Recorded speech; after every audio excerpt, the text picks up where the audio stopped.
Danscussion & le programme du jour sera Jean-François Duke, Sarah Delava et Dounia Ravenel sont nos invités de l'actu de la scène. Concepteurs d'éclairage pour la scène, leur réalité et enjeux sera le thème des grandes discussions. Et entre-temps, notre spectateur Robert Saint-Amour redevient prof le temps d'une chronique, Jérôme Pruneau questionne l'identité de l'artiste et Clara nous suggérera les pépites culturelles de la Nuit Blanche.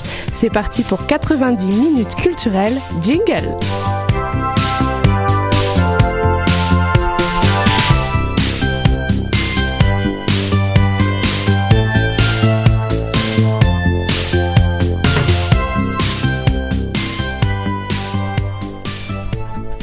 Bonjour à toutes et à tous, bienvenue à Danscussion & Co sur choc.ca en ce vendredi 22 février. Tous les vendredis midi, Danscussion & Co décrypte pour vous l'actualité des arts de la scène, danse, arts et spectacles, société, culture, politique, musique. Pour nos 90 minutes culturelles de cette semaine, vous retrouverez les fidèles chroniqueurs et animateurs du vendredi, Alexia Martel à la régie, Robert Saint-Amour, Jérôme Pruneau, Maud Mazoroton-Buller et moi-même Clara Garzarek. Bonjour Clara. Salut. Tout de suite, c'est l'actu de la scène, rencontre avec des artistes qui font l'actualité des scènes montréalaises. Maud, on a qui avec nous aujourd'hui? Ils sont trois invités aujourd'hui. L'interprète en danse Jean-François Duke. Bonjour Jean-François, on fait une petite note sonore. Bonjour Jean-François. Bonjour. Magnifique voix. L'artiste en danse et instigatrice d'ateliers pour 9 à 99 ans, Sarah Delava. Bonjour. Et l'une des participantes à l'atelier de Sarah pour nous plonger en immersion, Dounia Ravenel. Bonjour Dounia. Bonjour. Merci à tous les trois d'être avec nous aujourd'hui. Je vais amorcer en vous situant rapidement pour nos auditeurs qui ne vous connaîtraient pas. Jean-François Duke, tu nous arrives de la ville de Québec. À la fois chorégraphe de tes propres œuvres, fondateur de la plateforme de recherche Bloc Danse à Québec, tu es principalement, si je peux me le permettre, interprète pour les chorégraphes Lina Cruz, Daniel Bélanger, Karine Ledoyen, Lydia Vaguerer, Emmanuel Joute, Alejandro De Leon, Alan Lake et des événements spéciaux du Cirque du Soleil. Et j'en manque un évidemment, un chorégraphe en ce moment même à Montréal en tournée des Maisons de la Culture pour interpréter auprès de 5 artistes danseurs Partition Blanche, chorégraphiée par Harold Réaume, le fils d'Adrien Doss. C'est tout bon? Oui, c'est exact. Dévouée à l'art comme façon de se connecter à soi et à l'autre, Sarah Delava, tu conduis des processus de création auprès de communautés variées, que ce soit avec des adolescents, des immigrants, des personnes aux prises avec une grande vulnérabilité psychique, des aînés ou encore des groupes multigénérationnels. Or, les berceurs du temps, non, Ori, les berceurs du temps, la trace de ceux qui ont marché, les projets se succèdent. C'est également à titre d'interprète pour des chorégraphes comme Manon Ligny, les sœurs Schmout, Emmanuel Joute ou Catherine Godet, que l'on a pu la rencontrer ou encore dans un espace que tu as cofondé, l'espace Oriri, où est encouragée la créativité spontanée. Le 27 février, 12 semaines d'ateliers pour 9 à 99 ans aboutiront à une présentation publique intitulée « En secret ». J'ai tout bon aussi? C'est tout bon. Merci Sarah. Et pour nous en parler, l'une des participantes, artiste visuelle de vie, si mes recherches sont bien menées quelque part, et de profession, Dounia Ravenel, tu peux me rectifier sans problème. Tu as embarqué dans cette aventure qui est En secret. Oui, c'est bien ça. Parfait. Alors, Partition Blanche d'un côté, En secret, à quoi conviez-vous les spectateurs? Je vais commencer avec Jean-François. On convie les spectateurs à venir témoigner d'un long processus de création qui a été, dont les spectateurs ont été partie prenante du processus. C'est une œuvre qui a été créée à 80% devant le regard du spectateur. Donc, les gens sont invités à témoigner de tout ça, de l'accumulation de plusieurs résidences un peu partout au Québec. Puis, vraiment, c'est une pièce quand même, je dirais, assez dense, mais dans le sens vraiment bien rempli et où musique, éclairage, un côté très cinématographique qui est très présent dans le travail d'Harold. Puis, donc c'est ça, c'est vraiment comme l'ensemble d'une pièce qu'on a créée à partir d'un simple duo. dont la partition blanche, qui est vraiment inspirée du texte blanc théâtre et de la partition en musique. Puis de vraiment un truc où ce qu'on a créé vraiment interchangeable, où tout le monde a pris le rôle de tous et on était capable de faire toute la matière, puis on a vraiment construit la pièce autour de ça. On parle d'un système très complexe auquel le spectateur assiste. Exact. On va revenir là-dessus par rapport à ton expérience d'interprète et comment ça s'est créé à l'intérieur. Je me tourne tout de suite vers les instigatrices de En Secret. Sarah. Alors, En Secret, c'est une suite donc, de 12 rencontres ouvertes à tous. Et ce groupe a cheminé sur 12 rencontres de 2h30 tous les mercredis soirs. Et puis l'idée est vraiment de mener à un partage public des trouvailles, des découvertes, du cheminement qui s'est déroulé pendant ces 12 semaines. Donc, ce à quoi le spectateur est invité, c'est comme une promenade parmi des temples des secrets. Si on pourrait dire ça comme ça.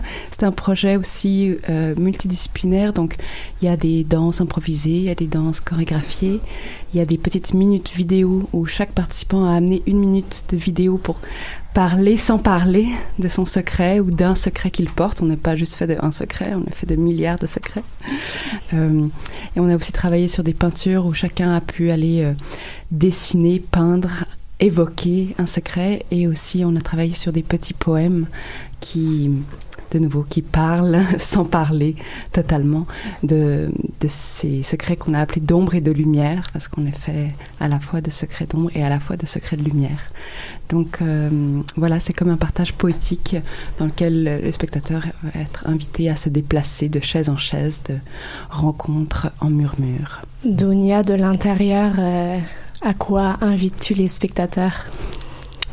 Je pense que cette notion de partage, elle est primordiale, de partager avec le public en fait nos mouvements libres et ce qu'on a construit tous ensemble, parce qu'au fil de ces rencontres, on s'est peu vus, mais en fait en 12 séances, il y a un lien assez fort qui s'est créé, et je pense qu'on se sent tous assez à l'aise les uns les autres de pouvoir vraiment aller dans l'exploration du mouvement et du son. Et je pense que c'est cette sorte d'espace qu'on a pu explorer, qu'on espère peut-être pouvoir partager. Le tous ensemble, il est super intéressant et super pertinent dans les deux démarches que vous représentez aujourd'hui. Est-ce qu'il y a une nécessité dans ce vivre ensemble, dans ce vivre en groupe, et quelle force elle porte ce vivre ensemble? Jean-François, Partition blanche est une pièce composée pour plusieurs interprètes. Comment ça fonctionne et quel est le mécanisme des liens entre les interprètes? Ben, c'est sûr que, tu sais, dans le travail d'Harold, c'est toujours présent l'esprit de la collectivité. Harold se distingue par les duos. Oui. On peut le mentionner. Oui, vraiment, tu sais, puis donc, était la base même, le mouvement fondateur, c'est vraiment la partition duo de la pièce de Partition blanche. Mais j'irais juste dans l'esprit de Partition blanche, où on est les 6 interprètes, 3 hommes, 3 femmes, tous, on fait tout. Autant dans les matières, il n'y a aucun, comment je dirais, c'est vraiment autant les hommes, les femmes, tout le monde porte tout le monde. Il y a vraiment un esprit de collectivité qui s'installe, puis aussi dans comment laisser place aux individus. À même la pièce qui est vraiment, on est les 6 en tout temps sur scène. On a 6 chaises, rien d'autre. Donc, on est vraiment... on parle collectivité et singularité au sein de la collectivité. Oui, puis de comment vraiment... souci d'empathie aussi, d'être vraiment juste d'être là, réellement, d'écouter et d'être témoin de ce que l'autre interprète a à dire soudainement à ce moment-là dans la pièce, pour ensuite basculer puis replonger ensemble. Et pour participer à plusieurs créations avec plusieurs chorégraphes, est-ce que tu trouves qu'il y a quelque chose de singulier dans ce travail-là, spécifiquement pour cette pièce Partition blanche? Oui. Est-ce qu'il y a une exigence aussi qui est appelée pour un danseur, pour un travailleur physique? Oui, ben c'est sûr que c'est hyper physique, c'est hyper en mouvement. Tu sais, c'est vraiment, mais ça c'est Harold, ça en général c'est dans sa signature chorégraphique. Il est vraiment, c'est vraiment un amoureux du mouvement, tu sais, Bavard du corps, moi j'aimais bien le distinguer comme ça aussi. Ouais. Puis, donc, c'est ça, c'est très, quand même, ça demande, tu sais, c'est quand même très exigeant. Puis, juste, relance-moi, pardon, la question, j'ai comme un petit peu oublié, j'ai fait un petit tour... On a... Pardon. J'étais partie aussi. Ouais, j'ai voyagé un petit peu. Harold, la partition blanche, on va y revenir si tu veux. On va ouvrir sur le vivre ensemble du côté de En secret, la force du groupe. Sarah, qu'est-ce que tu y trouves? Et aussi à l'intérieur, quand on est en immersion, quelle est la force d'être à plusieurs? Ouais. C'est sûr que pour moi c'est comme des manques ou des soifs que je vis ou que je peux percevoir dans la société actuelle ou dans nos modes de vie peut-être ou du coup j'essaye le plus possible de répondre à ces soifs que je ressens, donc c'est danser ensemble, juste danser ensemble, se toucher, se voir, s'effleurer, avoir le plaisir de vibrer sur une même musique ensemble. Voilà, ça pour moi c'est essentiel. Et il y a eu un atelier où on l'a pas fait pour des raisons X ou Y, et il y avait un manque, il y avait vraiment les gens avaient envie de passer au moins ce premier 30 minutes où on explore le corps ensemble. Fait que ça c'est vraiment pour moi ces ateliers qu'on appelle de médiation artistique là en secret. Ça se passe à l'Agora de la danse et c'est soutenu par l'Agora de la danse. Et c'est vrai que je pense qu'il y en a de plus en plus des processus comme ça où tout d'un coup les gens sont conviés à pouvoir partager un temps. On n'est pas dans le blabla, on est dans l'écoute, on est dans la sensibilité, on est dans le corps, on est dans la poésie. Et je pense que ça répond aussi à une soif de poésie et de création, de devenir créateur, chacun tel que nous sommes, peu importe nos âges ou nos métiers. Et ça, pour moi, En secret, répond aussi à cette soif-là ou ce désir-là que je pense de plus en plus de monde ressent. T'en es pas à ta première médiation de groupe. Est-ce qu'on est dans une continuité d'un travail? Est-ce qu'on est dans un approfondissement toujours un peu plus d'un certain sujet? Ou est-ce que c'est le désir d'explorer toujours plus l'humain ou autre chose qui t'anime dans la création de ce genre d'atelier? C'est sûr que pour chaque projet alliant danse et communauté, si on allait dire ça comme ça, ou chaque projet de médiation artistique, que ce soit pour des communautés précises ou bien pour des groupes intergénérationnels ouverts à tous, on pourrait dire que chaque fois il y a la proposition d'un thème, là entre autres le secret, comme prétexte à la rencontre, comme prétexte pour danser ensemble, comme prétexte pour se découvrir, comme prétexte pour amener aussi, à mon avis, une autre soif ou un autre besoin. C'est vraiment poser de la conscience, donc conscience de soi, conscience du corps, conscience de ce qu'on porte, conscience de nos zones d'ombre, conscience de nos zones de lumière. Et donc pour moi, le secret, entre autres, il permet d'aborder tout ça et de rentrer un tout petit peu en connexion avec l'inconnu qui gît en nous. Et voilà. Dounia, toi, qu'est-ce qui t'a amené à participer à cet atelier, justement? J'ai une pratique de mouvement authentique guidée par Sarah.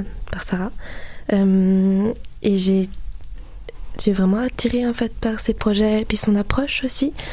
Et quand j'ai appris qu'elle proposait cet atelier à l'Agora de la danse, j'ai eu envie d'y aller parce que j'ai aussi une envie d'une pratique de mouvement qui se développe un peu plus. Je pense que j'étais vraiment curieuse de ça. Puis c'était pas une réflexion trop compliquée. Je suis comme, on y va. Et à l'issue justement de toutes ces rencontres, qu'est-ce que là tu retiens? Qu'est-ce que ça t'a apporté personnellement? Oui. Mais que ça me fait beaucoup de bien. Vraiment. Puis je pense d'être en communauté, dans un groupe où on est tous là pour la même chose et il y a résultat une sorte de soutien qui se crée parce qu'on évolue ensemble. Et c'était des moments, et c'est encore des moments qui étaient extrêmement joyeux en fait. Moi j'ai trouvé la notion du jeu qui était très présente, juste de se laisser aller, puis de rire, puis de courir et sauter, puis parfois de rester immobile. Et je pense que comme la texture qui me reste, c'est quelque chose de très coloré en fait. l'expérience du 9 à 99 ans. J'adore à chaque fois le voir écrit partout. Qu'est-ce qu'elle amène à tous, le 99 versus le 9 et le 9 versus le 99? On a juste envie d'être témoin de ce genre de vie et d'humanité. Sarah? Dans En secret, je dirais c'est plutôt du 19, 20 à 70, quelque chose comme ça. Vu que pour moi, ça fait tellement longtemps que je suis dans ce processus, je ne suis qu'émerveillée chaque fois. Je suis en constant étonnement. Mais je vois, c'est même plus quelque chose de spécial pour moi parce que je nage dedans à longueur de journée. Donc peut-être, je sais pas pour toi, Dounia, si ça a réveillé quelque chose en toi d'être avec des gens plus si ça âgés. Nourrit. Ouais.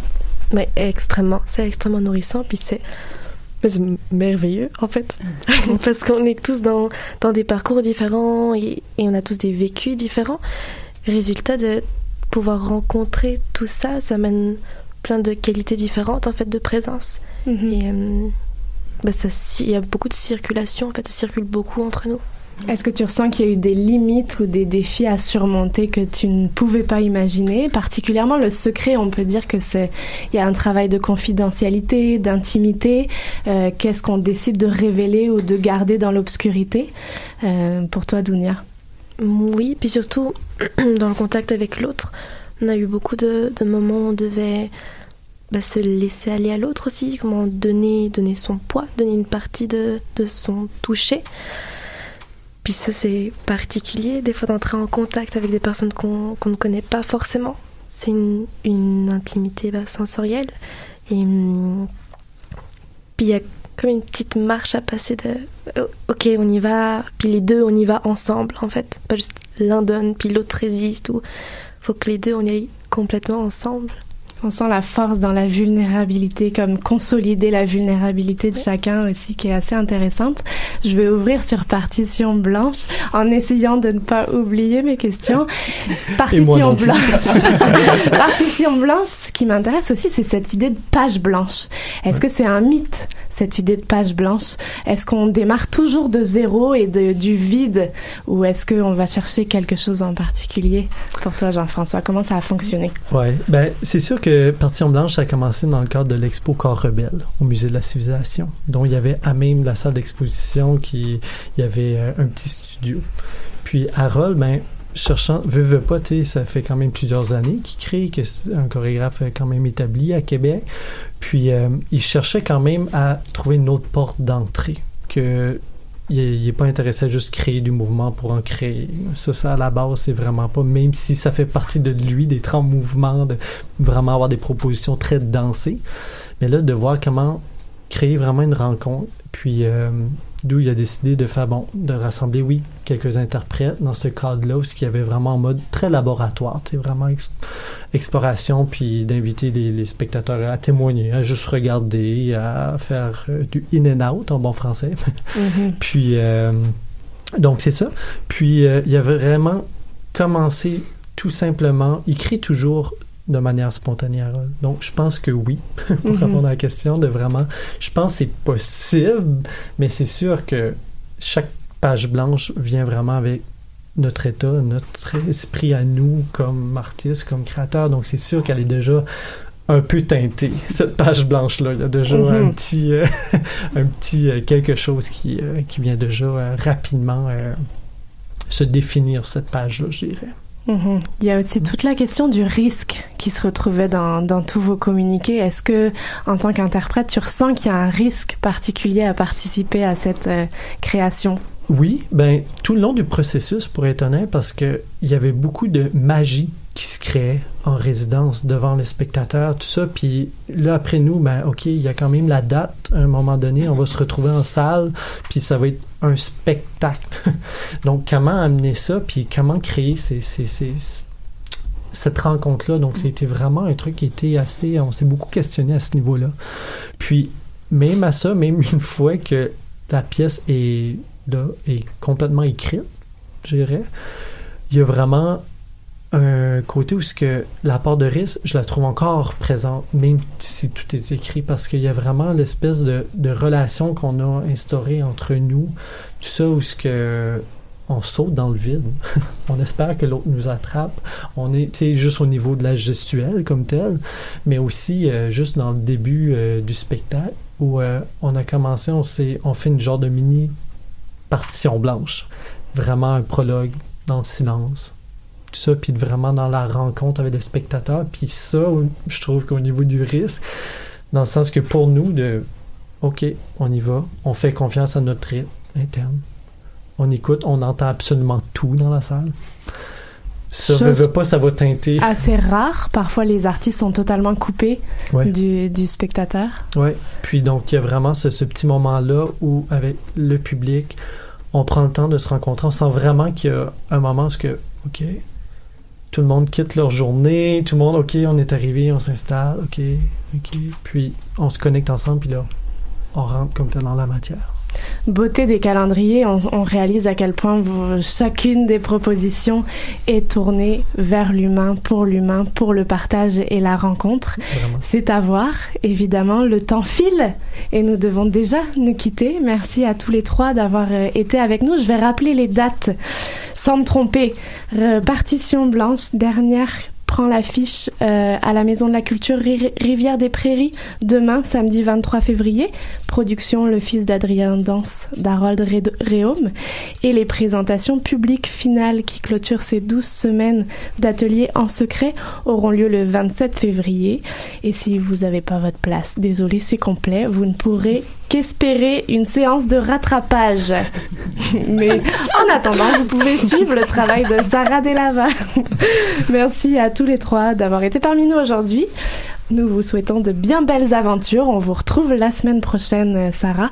Retrouvons-nous juste après l'air de rien de l'artiste Live Stalls. Vous écoutez Danscussion & Co. Nous sommes le 22 février 2019.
écoutez toujours Danscussion & Co sur choc.ca. Voici venu le rendez-vous hebdomadaire avec notre spectateur Robert Saint-Amour et son billet d'humeur, un condensé de ses réflexions.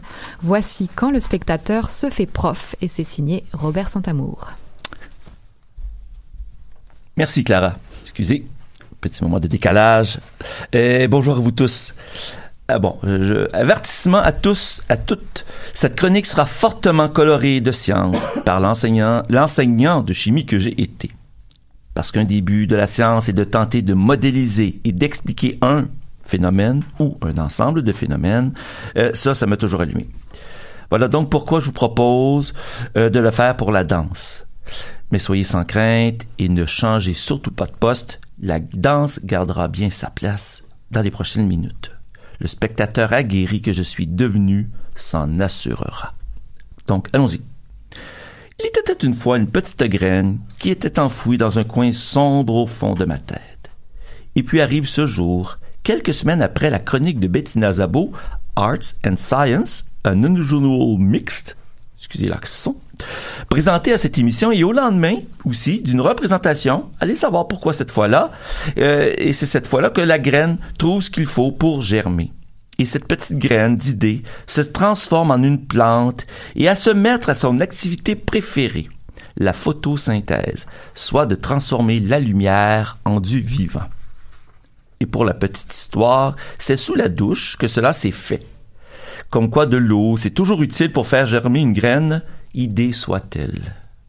Et cette plante toute réflexive que je veux vous présenter à partir d'aujourd'hui est une plante qui vient de la greffe d'une tige de spectateur de danse sur un porte-greffe de prof de sciences.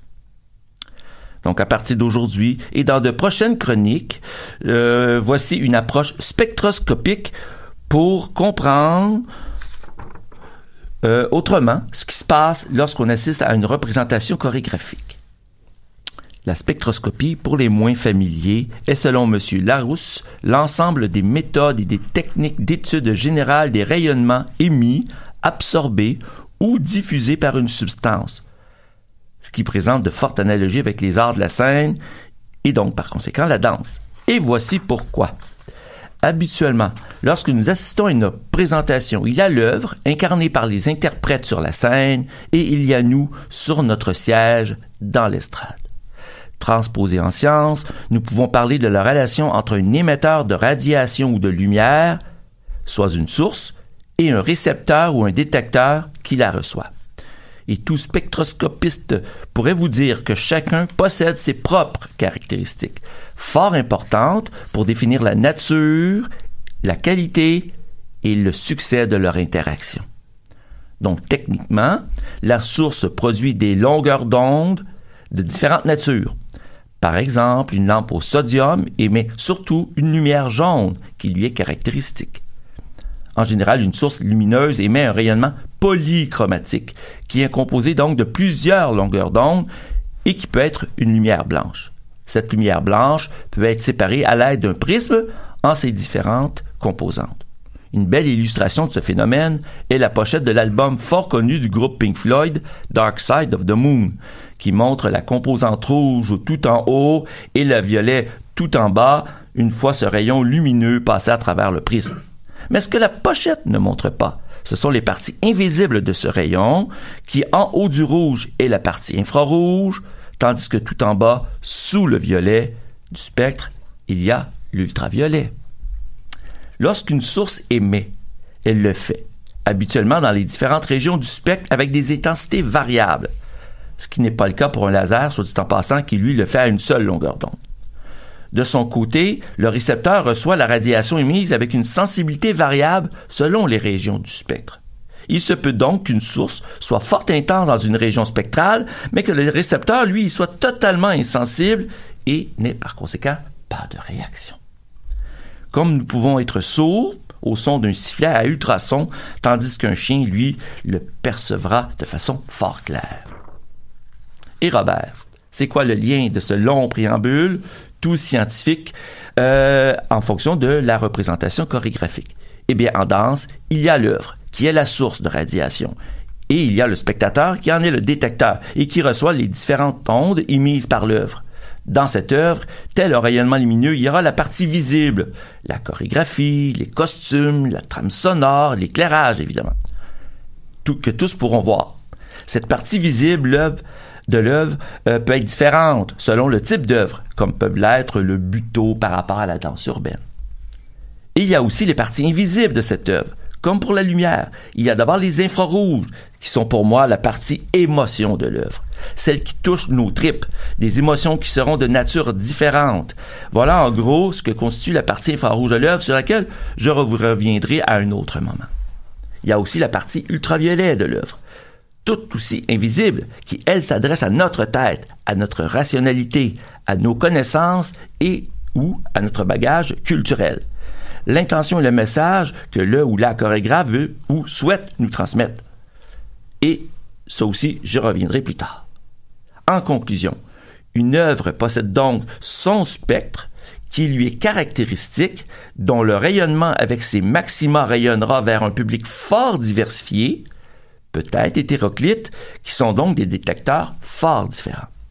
Alors, quand le chorégraphe crée, est-il conscient de son spectre? Et quand le spectateur se procure son billet, est-il conscient de ses ondes de détection? Question fort large, sur laquelle je vous laisse et qu'il me fera plaisir éventuellement d'échanger avec vous dans un autre contexte ou dans cette émission. Je reviendrai aussi pour compléter cette perspective avec beaucoup plus de nuances qui peut s'avérer fort complexe. Mais d'ici là, bonne prochaine semaine de danse. Merci, cher Robert. Nul doute qu'avec toi, j'aurais aimé les sciences à l'école. Je vous fais découvrir mes pépites culturelles de la Nuit Blanche juste après, seul sur mon tandem du charmant Voyou.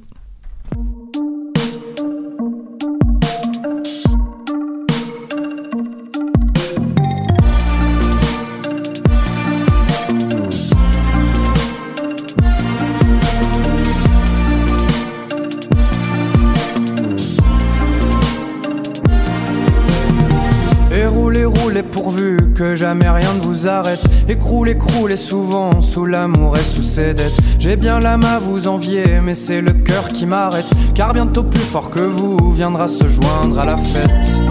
La roue tourne et s'y tombe un des deux. L'autre roule ou s'écroule avec eux. Pourtant pas mal parti, tous les deux dans la veine. Te voilà raccourci, tout seul sur ton tandem. Et l'âme en peine à pédaler pour deux. Pourtant pas mal parti, tous les deux dans la plaine. Te voilà raccourci, tout seul sur ton tandem. Et l'âme en peine à traîner un fantôme. Toi tu vas dérailler.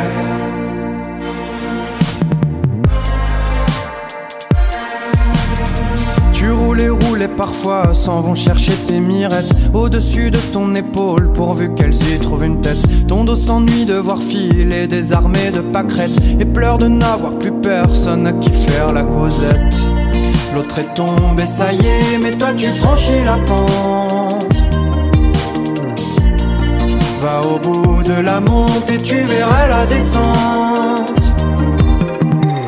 Pourtant pas mal parti, tous les deux dans la veine. Te voilà raccourci, tout seul sur ton tandem. Et l'âme en peine à pédaler pour deux. Pourtant pas mal parti, tous les deux dans la plaine. Te voilà raccourci, tout seul sur ton tandem. Et l'âme en peine à traîner un fantôme. Et tu roules en martyr en chantant à tue-tête que tout va pour le mieux. Mais je vois tes gambettes un peu distraites qui cherchent à qui pouvoir faire du pied. Va donc un peu partout et trouve-toi une athlète pour continuer la route à deux sur ton tandem. C'est mieux quand même. Puis deux sur un tandem, c'est mieux pour avancer.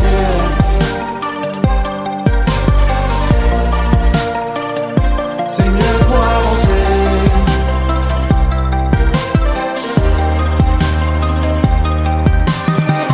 Pourtant pas mal parti, tous les deux dans la veine. Te voilà raccourci, tout seul sur ton tandem. Et l'âme en peine à pédaler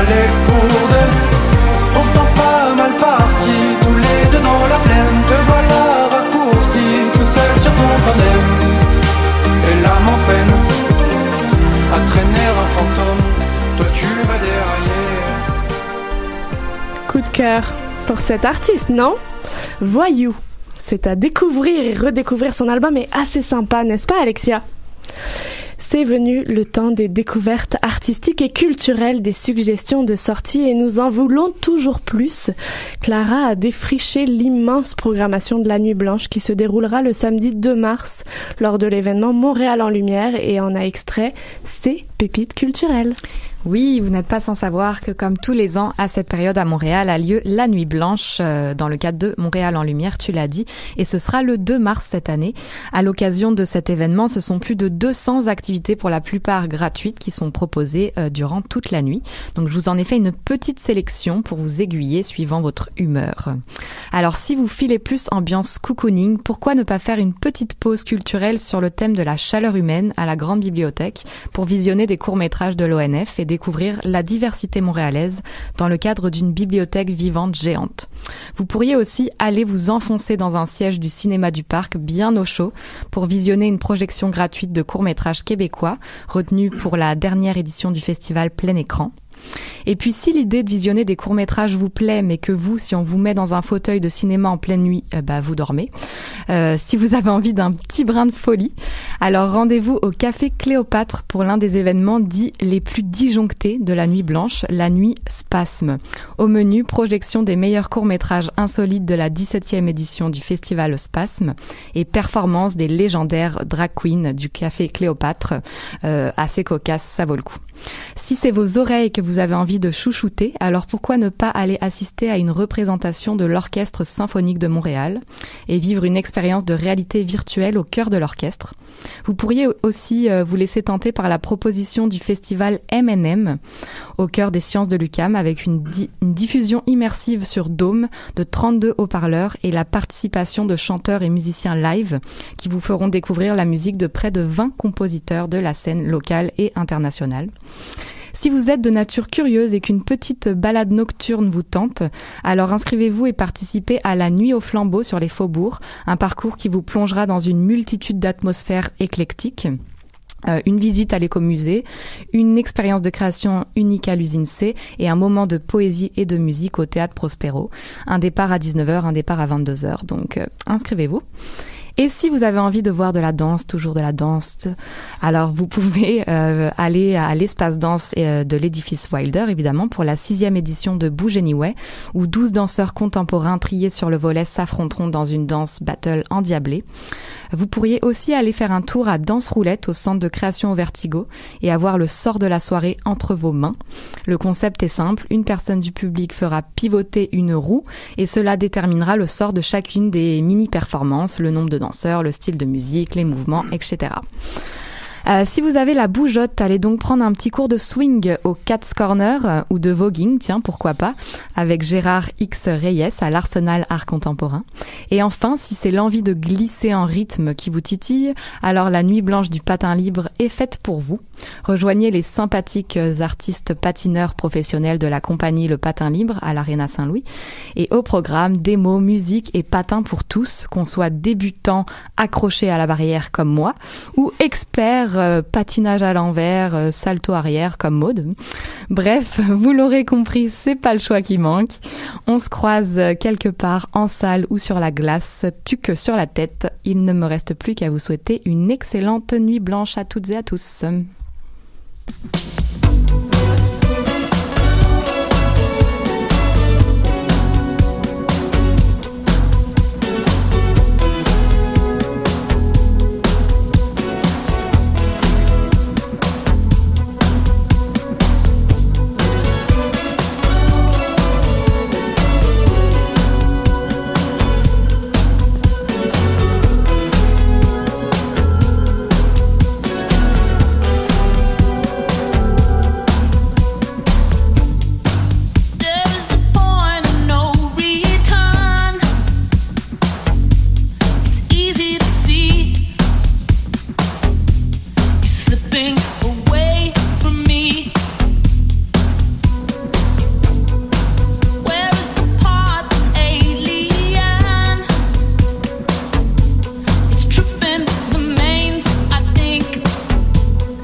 Vous écoutiez un bon extrait de Trip the Mains du groupe Méthyle Éthel.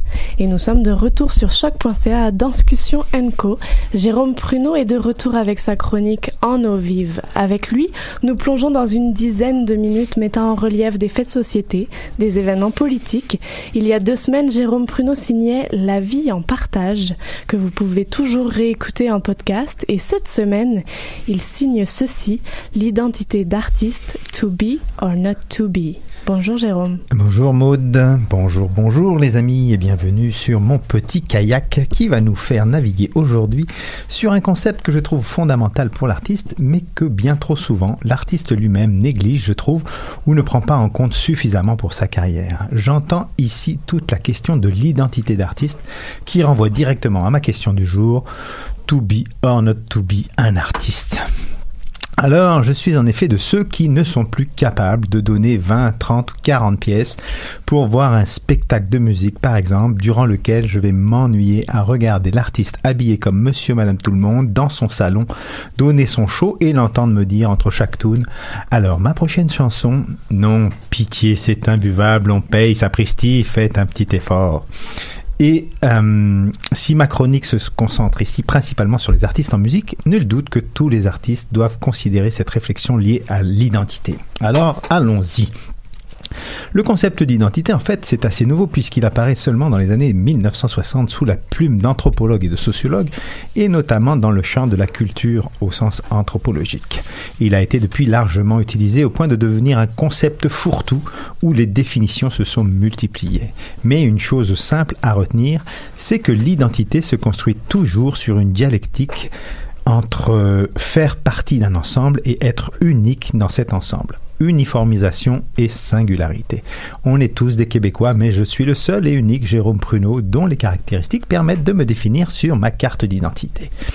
Ainsi, chaque individu possède sa propre identité qui le rend bien sûr différent de tous les autres. Ce qui veut dire que l'identité est d'abord appréhendée comme un phénomène individuel. Alors de ce contexte, être artiste ou avoir une identité d'artiste, ça veut dire quoi ? Eh bien, au regard des éléments liés à l'identité qu'on vient de voir, être artiste revient à savoir qui l'on est, ou plutôt qui on veut être, ou qui on veut incarner. Car de ce choix dépend ce que l'on diffuse en tant qu'identité, c'est-à-dire en tant que message, en tant qu'image, en tant que valeur, en tant que personnage ou représentation d'un personnage. Si au cours d'une carrière, les directions ou les choix artistiques peuvent changer, ce que l'on a décidé d'être nous colle à la peau de longues années. Car le public tend toujours à croire ce qu'on lui montre.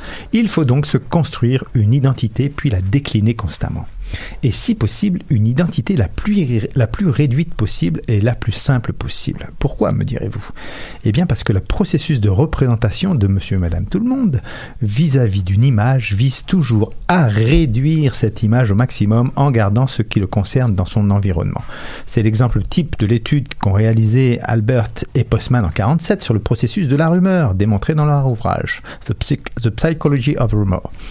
Une personne observe une photo pendant une vingtaine de secondes. On lui demande ensuite de relater ce qu'il a vu à une autre personne à qui on demande d'en faire autant de ce qu'il a compris ou entendu à une troisième. À la 8e personne, ce qui est raconté n'a quasiment plus rien à voir avec ce qu'il y a sur la photo. Ainsi, la photo d'un blanc tenant à la main un rasoir dans un métro se transforme en celle d'un noir qui agresse un blanc avec une lame de rasoir. Le phénomène de légende urbaine suit ce même processus. Autrement dit, ce processus spontané s'effectue selon 3 étapes. La réduction d'une part, l'accentuation d'autre part et l'assimilation. Dans les premières communications, on nommait la plupart des détails, c'est la réduction. Mais ceux qui subsistent sont accentués, l'accentuation, pour enfin être assimilés à notre propre environnement en les rendant cohérents par rapport à notre groupe d'appartenance, c'est l'assimilation. Alors les artistes risquent eux aussi ce même genre de processus dans la perception qu'on a d'eux ou dans leur nomination. Un exemple simple, on est passé de Céline Dion à Céline, de Elvis Presley à Elvis ou de Salvador Dali à Dali. Et je ne donne ici que des exemples de noms. Mais il y a aussi des représentations qu'on associe. Par exemple, Rock Voisine est le beau chanteur d'Hélène, John Wayne est l'acteur de western, ou les Beatles sont les 4 de Liverpool, etc., etc. Le public ou les consommateurs veulent que l'image qu'ils ont de quelque chose soit leur réalité. C'est pour ça que des touristes qui vont en Espagne veulent voir des joueurs de castagnettes ou des danseurs de salsa à Cuba, au risque de devoir embaucher d'ailleurs des danseuses libanaises par exemple pour les imiter. Et c'est bien là le drame. Bref, une identité d'artiste recoupe plusieurs réalités qu'il faut maîtriser ou du moins auxquelles il faut réfléchir. D'abord, il y a l'identité physique. Quelle image de soi et ou personnage on donne à voir. Puis, il y a l'identité artistique. Quel message on veut faire passer par son art. Enfin, l'identité scénique. Quel environnement on déploie. L'identité perçue et ressentie dans la mise en scène. Alors, l'ensemble de ces éléments construisent l'identité que l'on vend, ou du moins l'identité à laquelle le public va croire, ou celle qu'il va réduire, je vous renvoie plus haut, pour vous aimer, parce que c'est ça quand même ça le but, en tant qu'artiste. Il faut dès lors choisir dans cette identité plusieurs caractéristiques qui vous démarquent.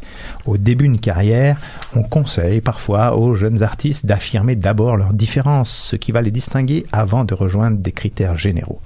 On a vu souvent cette recherche de différence dans les accessoires, qui sont autant d'éléments pour renforcer la singularité personnelle et construire son image.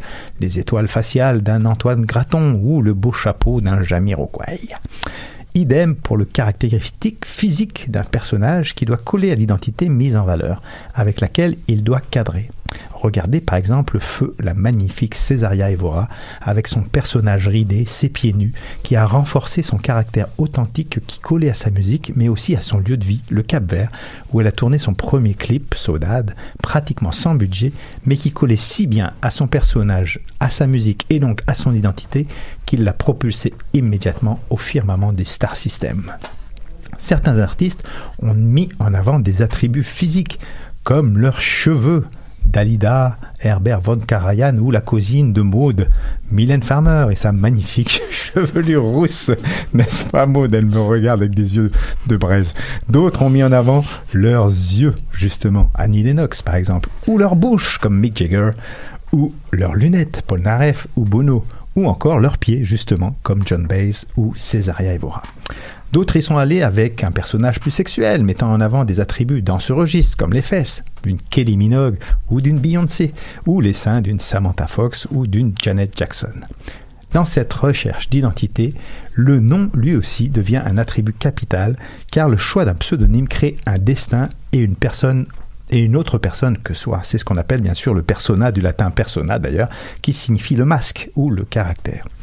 En portant un nom nouveau, un artiste s'autorise plus de liberté en coupant les liens avec son passé pour se tourner vers un destin imaginaire à créer ou pour entrer dans une famille rêvée ou fantasmée.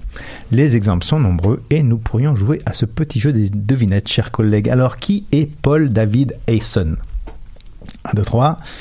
Il s'agit de Bono de U2. Et qui est donc Maria Magdalena Frida Carmen Calo Calderón? Facile, vous l'avez compris, c'est Frida. Mais Jean-Philippe Smet, c'est Johnny. Bien, Johnny Hallyday, elles en ont 1 sur 3. Ah là là, on voit les références. Alors, dans cette recherche d'identité, certains affichent simplement leur ambition juste par ce nom qu'ils choisissent et incarnent. Prince voulait être prince, Queen sans doute une reine, ou Sex Pistols, je vous laisse deviner. Ou pour M. ne citer que peu. Ou M, par Mathieu exemple. Chédid. Voilà.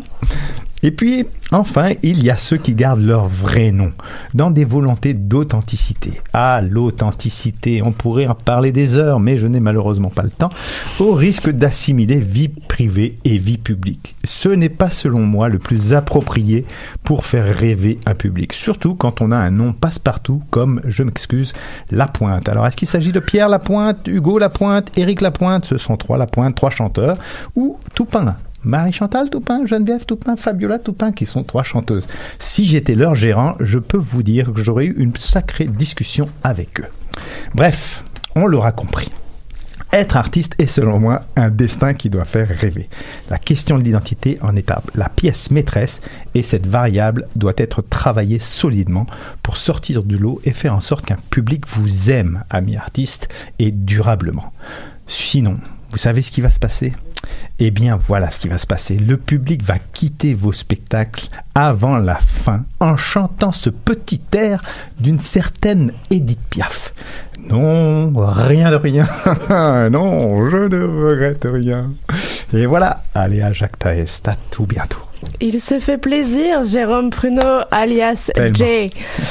On se retrouve juste après l'artiste Lou Adrian Cassidy et son titre Les Amours immatures pour découvrir la réalité et les enjeux des concepteurs des éclairages pour la scène. Dernière partie de l'émission. Restez à l'écoute sur Danscussion & Co.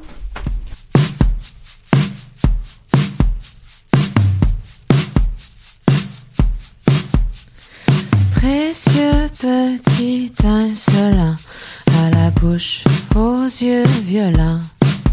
Je me crois forte et pourtant, je sens que ça devient glissant. La fièvre me prend lentement, tâche mes rêves adolescents. Tu m'enivres et je me surprends à y penser de temps en temps. Ne me dis pas qui je ne suis pas, ne fais pas celui qui sait mieux que moi ce que les filles de mon âge ont envie des gars de ton âge. Épargne-moi le cinéma de tes remords et je ne sais quoi. Parfois les filles de mon âge ont envie des gars de ton âge.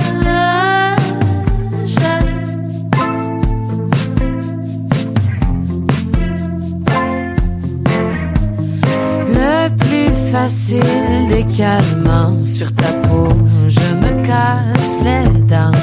Je cherche depuis trop longtemps à cracher sur mes 20 ans. Je veux encore ton corps ardent contre mon cœur innocent. Je laisse respirer le temps.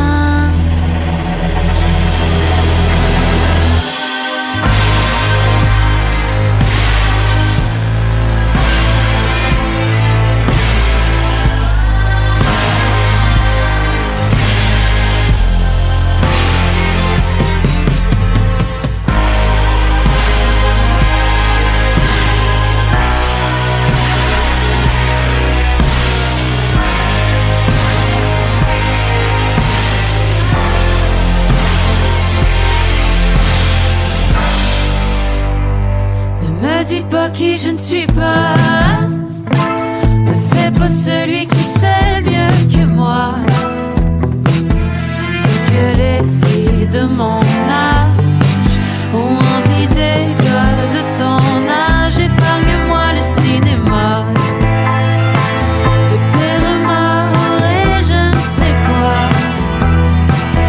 Parfois les filles de mon âge ont envie des gars de ton âge.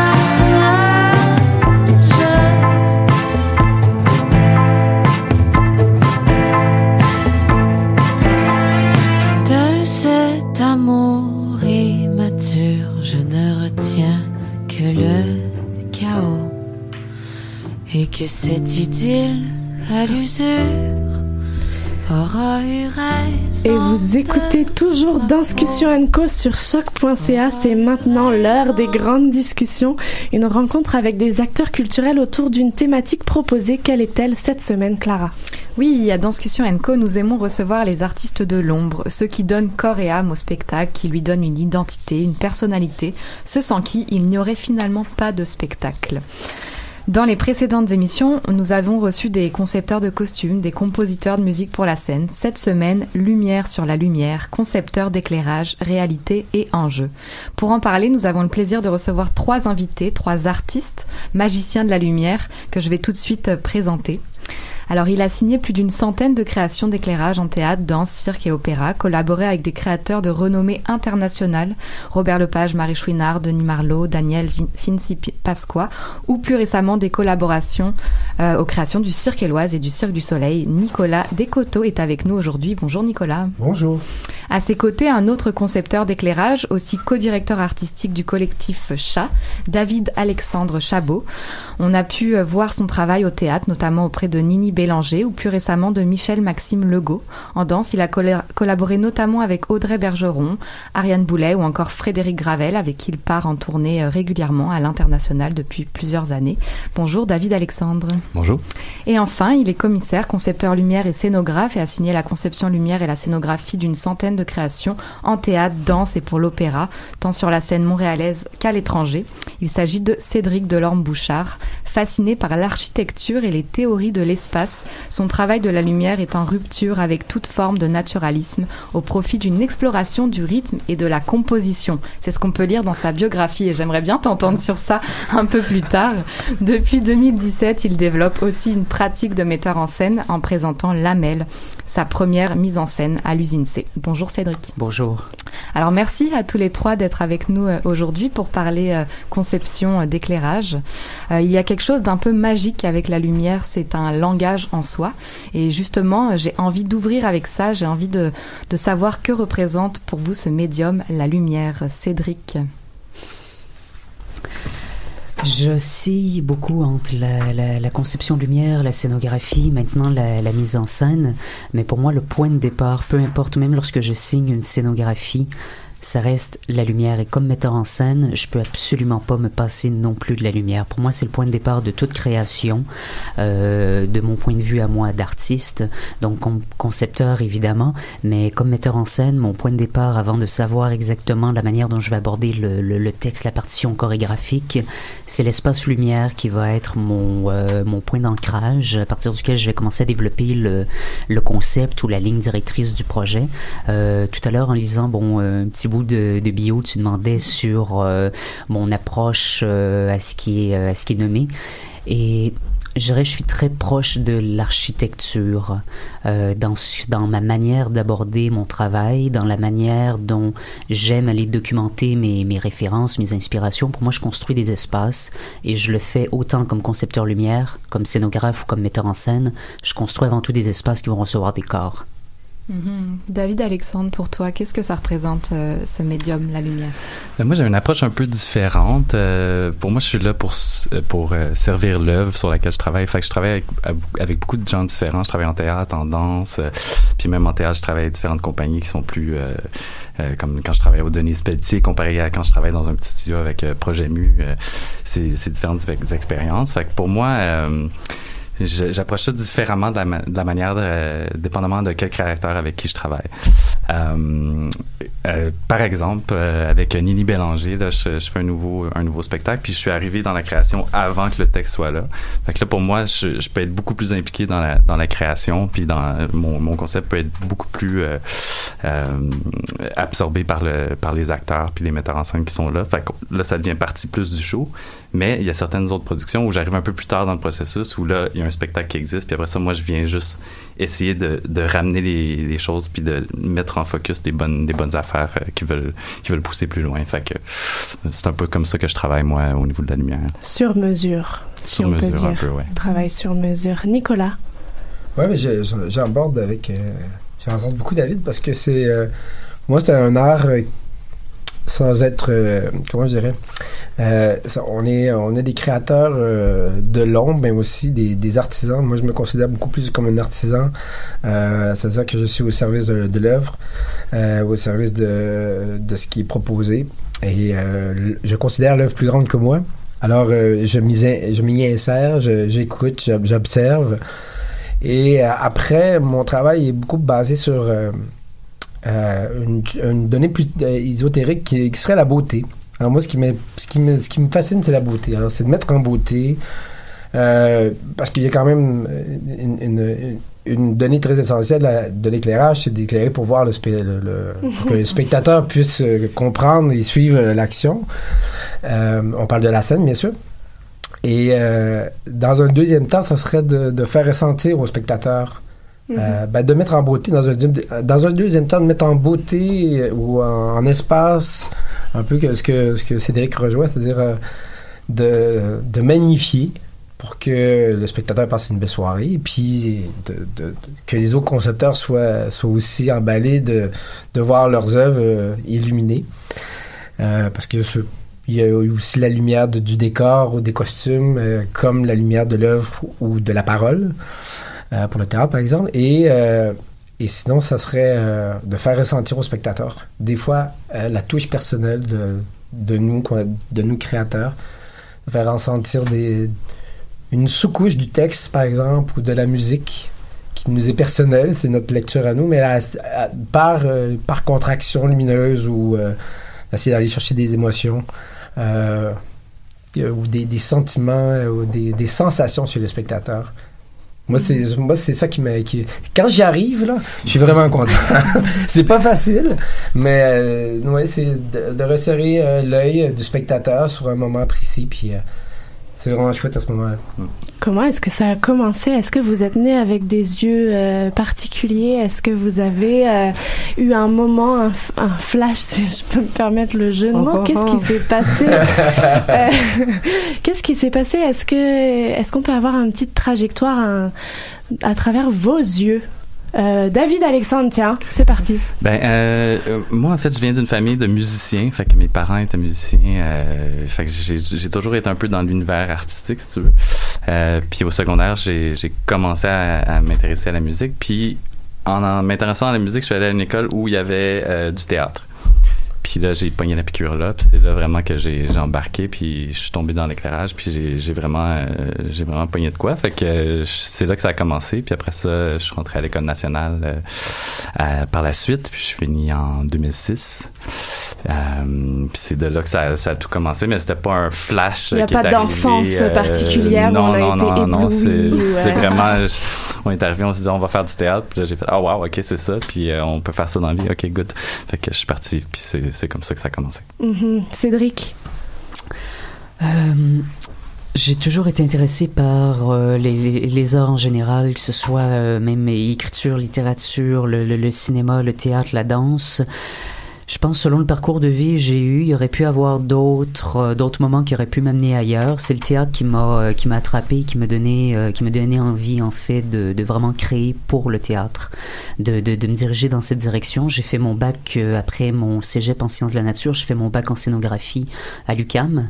Et j'avais envie, en fait, de suivre une formation qui était large, qui allait me permettre de pouvoir toucher autant à la lumière, au décor, au costume, à la mise en scène, pour essayer de trouver un peu c'est quoi mon langage, ou plutôt mon médium, en fait, avec lequel je veux travailler pour la scène. Puis c'est la lumière qui s'est révélée à être le médium qui était fait pour moi.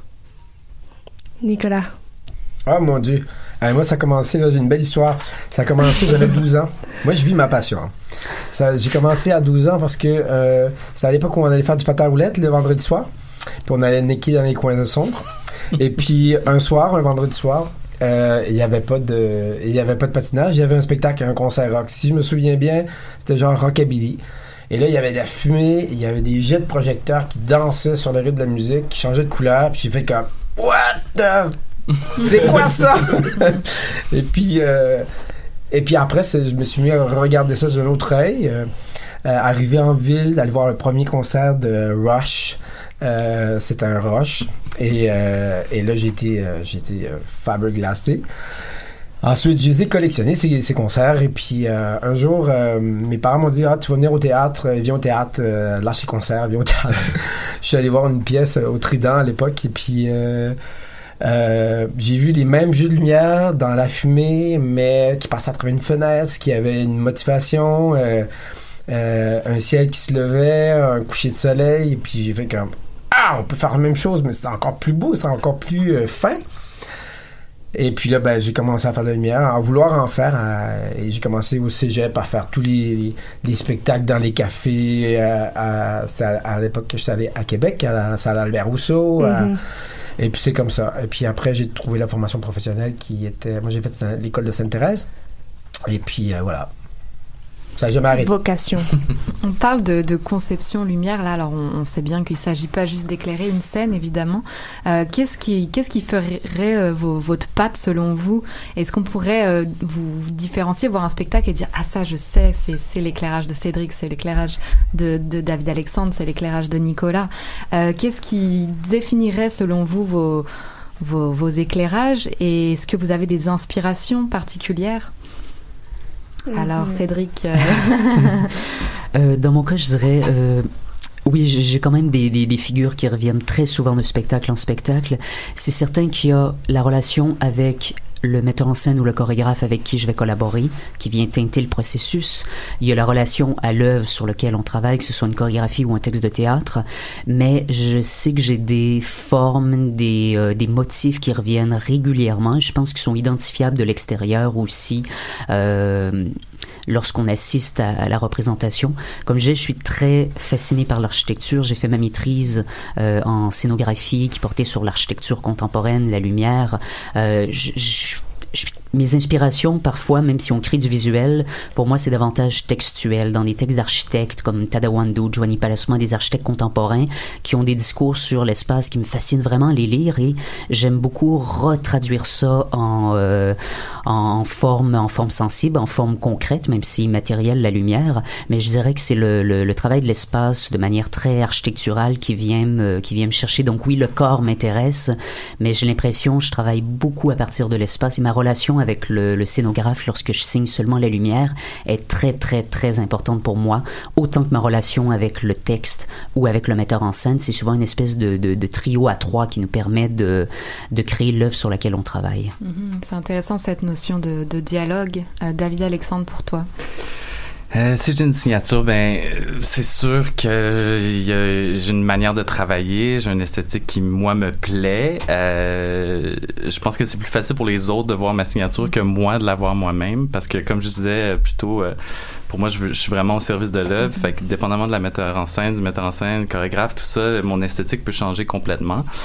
C'est sûr que moi, par exemple, j'aime beaucoup la simplicité. Je travaille pas avec beaucoup de couleurs. Fait que, oui, j'ai peut-être une esthétique, mais en même temps, je peux dire ça, puis je peux parler d'un spectacle que j'ai fait avec Caroline Lebocage à l'Agora, où il y avait plein de couleurs, puis on s'en souvient. Fait que, je peux pas nécessairement dire que j'ai une esthétique à laquelle je suis rigide, et je tiens absolument. Pour moi, c'est peu importe ce qu'on a besoin pour la pièce, c'est là où on va aller. Bien sûr, en dialogue, encore une fois. Nicolas, pour toi? J'imagine que c'est un peu comme les artistes... à l'opposé peut-être de Cédric, moi je suis plus peintre qu'architecture, qu'un architecte. Je serais plus du côté du peintre avec ses pinceaux, ses palettes. J'imagine qu'il y a des périodes... j'ai eu des périodes où j'avais sorti les couleurs presque. J'aimais tous les tons blancs, par exemple. Les camailleux, du chaud-froid, mais en blanc. Après, on m'a reproché que c'était un peu plate. Pardon. Puis je suis revenu, puis j'ai aussi j'ai une palette, j'imagine, qui revient, qui persiste. Il y a des couleurs qui sont absentes aussi de mon registre pour parler de la couleur. Sinon, les angles aussi reviennent, parce que c'est souvent une question d'angle. Je sais pas, mais on me dit souvent que ouais, c'est toi, Nicolas, c'est ta patte qui revient, tu fais toujours la même chose.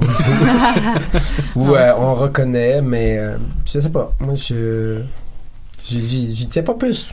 On essaie de se renouveler toujours. On essaie toujours, c'est très juste ce que tu dis, on essaie toujours de se renouveler. Dans ça, je pense qu'il y a quand même des systèmes qui persistent, des habitudes, des petites obsessions, mais des recettes, mais des outils qu'on a qui fonctionnent, qu'on peut réutiliser après ça de différentes manières. Moi, j'avais une question, une curiosité, lumière, obscurité, couleur, comment on agence tout ça, comment on choisit que ça va être plongé dans l'obscurité, pourquoi en fait on fait ces choix-là de couleur versus ombre versus lumière. Qu'est-ce qui se passe dans vos regards et dans sculpter une scène et des corps? Allez-y, celui qui veut se lancer. Cédric. Nicolas. Je veux commencer. Vas-y. Moi, c'est vraiment le guts. C'est une question de... C'est très difficile à exprimer. Très instinctif. C'est très instinctif pour moi. C'est par exemple le metteur en scène qui, dans une salle de répétition, qui décide d'aller dans une direction comme ça, va tout de suite inspirer la direction de la lumière. mais c'est une seconde nature. Après, une musique qui va être appliquée sur cette même scène, dans la même direction, va susciter, et à la lecture du texte, ou lorsque c'est un opéra, voyons, quand j'entends la musique, c'est ça, c'est une question de feeling the guts. Mm-hmm. Après, la discussion est ouverte. Mm-hmm. Mais j'imagine que ça a pris de l'expérience pour arriver à feeling the guts, puis vivre de façon viscérale aussi je vais projeter lumière, obscurité, ombre, ou pas. Oui. Ouais. Mais on comprend plus ce que ça fait, en fait, tu sais, de dire on s'en va dans l'ombre, à un moment donné, après l'avoir fait plusieurs fois, on comprend ce que ça fait au spectateur, de dire on s'en va à un noir, là, ou on s'en va full blast, ou on s'en va rouge, ou on s'en va... C'est sûr qu'on comprend... Il y a des effets qui sont attribuables pour aller chercher, comme je disais tantôt, un ressenti. Donc ça fait... Et ça, dans la mise en scène ou avec les différents créateurs, c'est un peu entendu, en fait. Mm-hmm. C'est pas des grands débats, ça. Mais... Intéressant, parce que vous devenez le premier spectateur d'une œuvre, en quelque sorte, et vous êtes le premier traducteur... si je peux dire ça, ou non?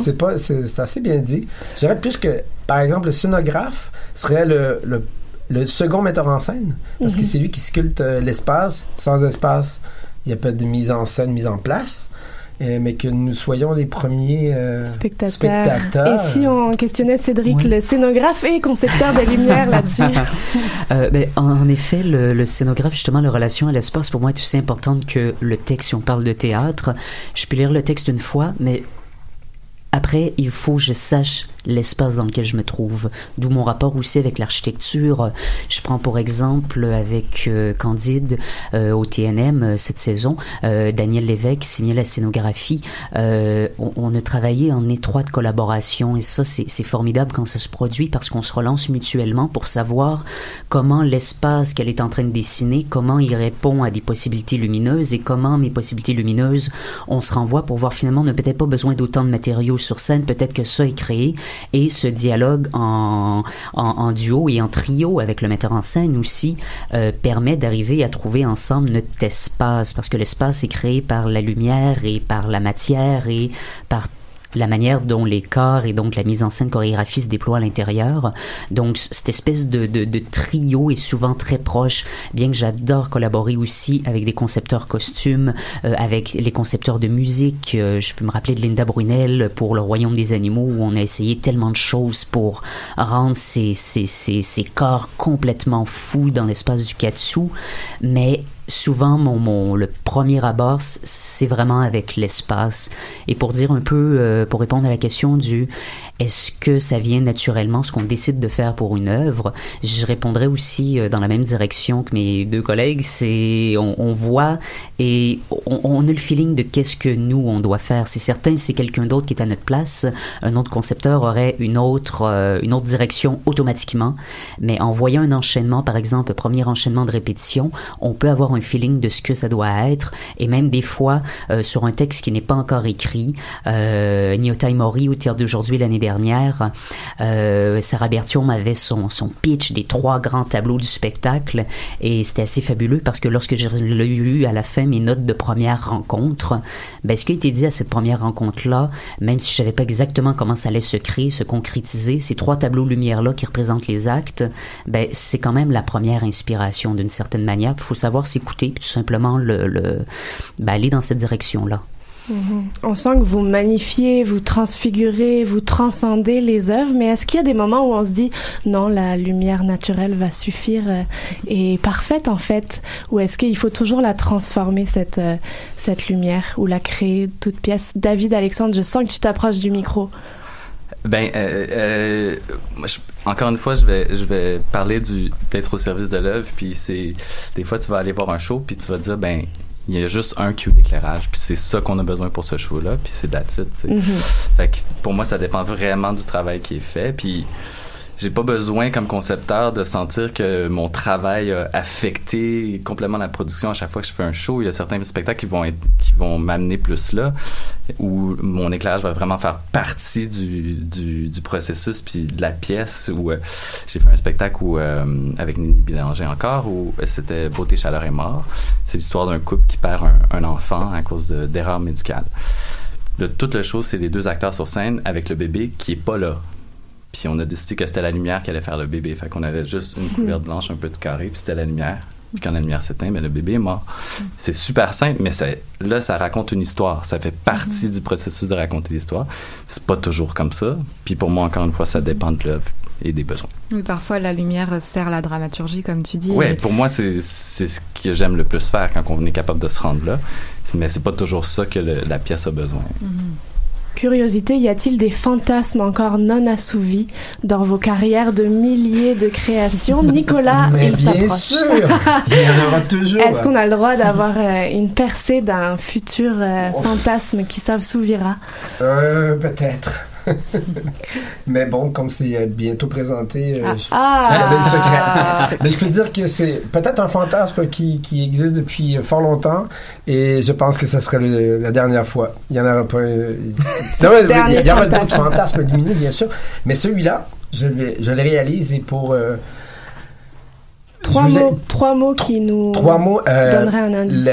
C'est fait avec des lumières incandescentes qui n'existent plus. On a eu beaucoup de problèmes à les trouver, et ça ne se verra pas. Enfin, moi, je le ferai plus parce que ça a été un bordel. OK, intéressant. Ouais, on est rendu là, mesdames et messieurs. Le LED est en train de prendre toute la place, et les sources trop énergivores sont de côté. David, Alexandre et Cédric, des fantasmes? Je dirais peut-être un fantasme, mais pas nécessairement au niveau d'un esthétique ou d'un effet que je veux faire, mais plus un fantasme dans le sens que pour moi, comme créateur, j'aimerais ça avoir de la place pour pouvoir créer mes propres productions, puis trouver le financement et la place pour faire tout ça. Fait que un fantasme Est-ce que c'est quelque chose de possible et de réalisable et de soutenable quand on présente ce genre de dossier au gouvernement ou aux subventionneurs? C'est une bonne question à laquelle je n'ai pas la réponse. On peut t'envoyer les réponses si les auditeurs ont la réponse. Cédric, de ton côté, fantasme non assouvi. Non assouvi. Je pense qu'il y a une partie de moi qui... j'aime beaucoup les relations à long terme avec des créateurs, des metteurs en scène, des chorégraphes, où il y a des choses qui se bâtissent sur une grande période de spectacle en spectacle, et j'aime ces relations qui nous permettent d'aller plus loin à chaque projet. C'est quelque chose qui n'est pas tant un fantasme à créer qu'un fantasme à continuer, en fait, mais sinon je sens qu'il y a une partie de ma pratique aussi depuis la mise en scène que j'ai fait à l'usine C l'année dernière, Lamel, il y a une partie de ces fantasmes de lumière qui sont des dispositifs que je pourrais dire total, au sens où le spectacle est obligé de se concentrer à partir de ça. Mais ça, c'est pour ma pratique de metteur en scène uniquement. C'est pas quelque chose que je veux intégrer à ma pratique de concepteur lorsque je suis en collaboration, parce que je veux rencontrer l'œuvre qu'on m'amène et faire la meilleure rencontre possible avec mon univers à moi, évidemment. Mais je pense que c'est dans ma pratique de metteur en scène que c'est ces œuvres, ces types d'œuvres qui vont se développer pour les prochaines saisons. Mais je laisse pas de... Je garde ça secret pour l'instant, avant les lancements de saison. On est en 2019, vous avez participé à pas mal de projets. Les concepteurs costumes, quand ils sont venus, avaient des coups de gueule. Les concepteurs de musique avaient des questionnements sur leur futur. Est-ce que les concepteurs d'éclairage sont en bonne santé dans le milieu? Comment vous gérez ça? Est-ce que vous avez des envies, des enjeux, des risques, des limites à venir, ou pas du tout? Vous avez l'air d'aller bien. Et oui, ils vont bien, je pense. C'est un sujet épineux. Je pense que les gens ne se rendent pas compte. Quand même, il y a beaucoup de travail qui est fait pour arriver à ce qu'il y ait une première. Si on met ça à l'heure, c'est d'un ridicule, et quand on l'expose, on est pris un peu aussi au ridicule, où on nous dit que ce sont les budgets, mais on n'a pas l'impression qu'il y a une volonté de vouloir changer les choses, alors les choses restent à plat. Les coups de gueule, j'imagine, au costume, c'est les ateliers fermaient quand on les recevait. Il y a quelques années, quand même, on avait des beaux décors un peu partout, même assez généralisés. Aujourd'hui, c'est des tours de force qu'ils font pour arriver à créer des espaces très limités, qui sont très imaginatifs, mais il n'y a plus de thunes, soyons clairs, il n'y en a plus, et puis il y a et donc on en pâtit tous. Les artisans en pâtissent beaucoup. C'est important de l'entendre. Merci à tous les trois d'avoir été avec nous. Vous avez une actualité chacun. Nicolas, tu repars sur Serge Fiori, Cirque Éloise, tout de suite au Théâtre Saint-Denis qui démarre la semaine prochaine. Eh oui. Oui, on peut retrouver aussi à Tangente Cédric avec son projet première hier soir. Le projet s'appelle Dispositif et tu appelles 3 chorégraphes à participer à ta scénographie et à tes éclairages, si je ne me trompe pas. Exactement. En fait, c'est la même scénographie lumineuse que j'ai utilisée pour créer Lamel à l'USNC, que j'ai mis en scène et chorégraphié.